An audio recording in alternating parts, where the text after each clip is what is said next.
Menteri Koordinator Bidang Pembangunan Manusia dan Kebudayaan Muhadjir Effendi melakukan kunjungan kerja ke Kabupaten Gresik, Jawa Timur pada Jumat 13 November 2020.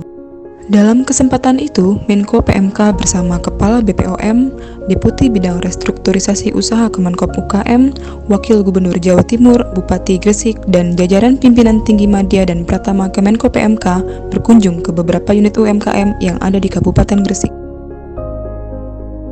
Beberapa UMKM yang dikunjungi yaitu UD Fortune yang bergerak di bidang perbekalan kesehatan rumah tangga, UD Jaya Makmur yang memproduksi cemilan, dan Pondok Pesantren Modern Al-Azhar Gresik yang memproduksi air mineral kemasan. Menko PMK menjelaskan bahwa saat ini pemerintah berupaya untuk menjaga agar UMKM tidak ambruk. UKM ini harus kita selamatkan betul.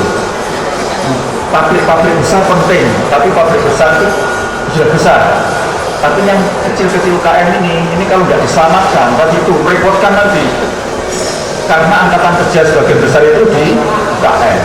Pabrik besar itu hanya sekitar 8% karyawan di pabrik itu. Tapi bapak-bapak ini itu justru 86% angkatan kerja Indonesia itu di bapak-bapak ini. Karena itu kalau bapak-bapak tidak selamat, usahanya kita akan terjadi masalah. Pandemi COVID-19 sangat memukul kelangsungan perekonomian nasional. Banyak tenaga kerja yang kehilangan pekerjaan dan muncul keluarga miskin baru. UMKM menjadi alternatif bagi mereka yang terdampak.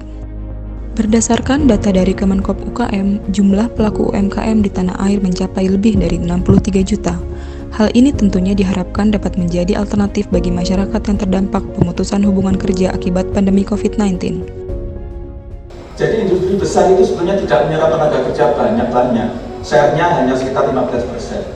Sisanya pelaku usaha kecil menengah. Bayangkan, itu kalau masing-masing UKM mengerjakan 10 orang saja tinggal hitung berapa serapnya di lapangan. Dan ini potensi besar.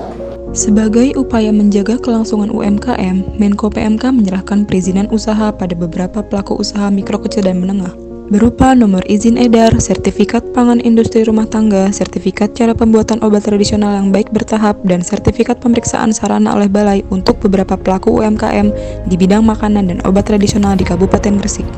Selain itu, pemerintah juga menyerahkan secara simbolis bantuan pemerintah usaha mikro atau BPUM dan bantuan subsidi bunga debitur koperasi untuk UMKM. Dalam rangkaian kunjungan kerjanya, Menko PMK berkunjung ke Rumah Sakit Muhammadiyah Gresik untuk melakukan peninjauan fasilitas penanganan tuberkulosis dan berdiskusi dengan mantan pasien TB. Menko PMK juga berkesempatan untuk berkunjung ke RSUD Ibnu Sina Gresik untuk melakukan peninjauan penanganan TB resisten obat dan berdiskusi dengan pasien TBRU. Tak ketinggalan, pemerintah menyerahkan bantuan kepada RS Muhammadiyah Gresik berupa set APD, masker medis, ventilator, dan multivitamin. Untuk RSUD Ibnu Sina berupa set APD, masker medis, multivitamin, susu UHT, dan untuk Dinkes Kabupaten Gresik berupa masker, sanitary kit, paket pencegahan COVID-19, dan susu UHT.